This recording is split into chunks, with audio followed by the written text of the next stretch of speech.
এই ভিডিওতে আপনি 5টি ভয়ঙ্কর সাপের কথা জানতে পারবেন যেগুলো দেখতে অনেকটা অদ্ভুত, যার মধ্যে এই সাপটি অনেকটা রূপার মতো দেখতে, আবার একটি বাঘের মতো কালার। এসব সাপের কথা আপনারা কোথাও না ও শুনতে পারেন। শুনতে হলে অবশ্যই পুরো ভিডিওটি মনোযোগ সহকারে দেখবেন।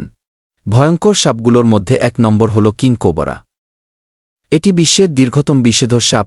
এর দৈর্ঘ্য 1.8 ফুট পর্যন্ত হতে পারে, যা পৃথিবীর সব বিষধর সাপের মধ্যে সবচেয়ে লম্বা। কিন্তু আক্রমণের সময় এই সাপ তার সামনের অংশ তুলে প্রায় 3 থেকে 5 ফুট উঁচুতে উঠে দাঁড়ায়, গলা ফোলায়, হুড তৈরি করে, ফোঁস করে ভয় দেখায়, যা খুবই আতঙ্কজনক। কিন্তু এই সাপটি সাধারণত মানুষকে এড়িয়ে চলে। কেবল তখনই আক্রমণ করে যখন ভয় পায় বা মনে করে তার ডিম বা এলাকা হুমকির মুখে পড়েছে। সাধারণত এই সাপটি অন্য সাপ খায়, এমনকি বিষধর সাপও। এজন্য একে ইংরেজিতে বলে খুয়াফিফ্যাগাস, কি যার মানে সাপভোজী। বিশ্বের সবচেয়ে বিষাক্ত সাপের মধ্যে ইনল্যান্ড থেইপেন সাপ অন্যতম। এই সাপের বসবাস অস্ট্রেলিয়ার মরুভূমিতে। এই সাপের কামড়ে 100 জন প্রাপ্তবয়স্ক মানুষ এবং অনেকগুলো ইঁদুর মারা যায়। তাই এই সাপটি মানুষের জন্য ভয়ঙ্কর, তাই আপনার সবসময় সতর্ক থাকবেন।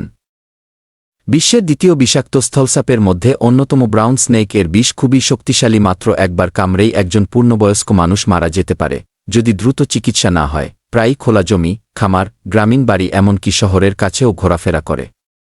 তাই মানুষের সঙ্গে সংঘর্ষের সম্ভাবনা বেশি, তাই এটি মানুষের জন্য ভয়ঙ্কর। বিষাক্ত ও ভয়ঙ্কর সাপের মধ্যে অন্যতম ব্ল্যাক ম্যাম্বা। এতে আক্রান্ত ব্যক্তি দ্রুত প্যারালাইজড হয়ে পড়ে এবং শ্বাস বন্ধ হয়ে মৃত্যু হতে পারে মাত্র 20 মিনিট থেকে 3 ঘন্টার মধ্যে চিকিৎসা না পেলে। তাই এই সাপের থেকে আমাদের মতো মানুষদের সাবধান থাকা প্রয়োজন।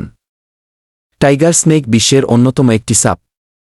বাঘের মতো হলেও কিন্তু এত ভয়ঙ্কর না। এই সাপটি সাধারণত খুব শান্ত স্বভাবের, না জাগালে বা ভয় না দেখালে নিজে থেকে আক্রমণ করে না। তাই এটি এত ভয়ঙ্কর না। ভিডিওটি ভালো লাগলে অবশ্যই কমেন্ট জানাবেন এবং রহস্যঘরে নতুন হয়ে থাকলে অবশ্যই সাবস্ক্রাইব করতে ভুলবেন না।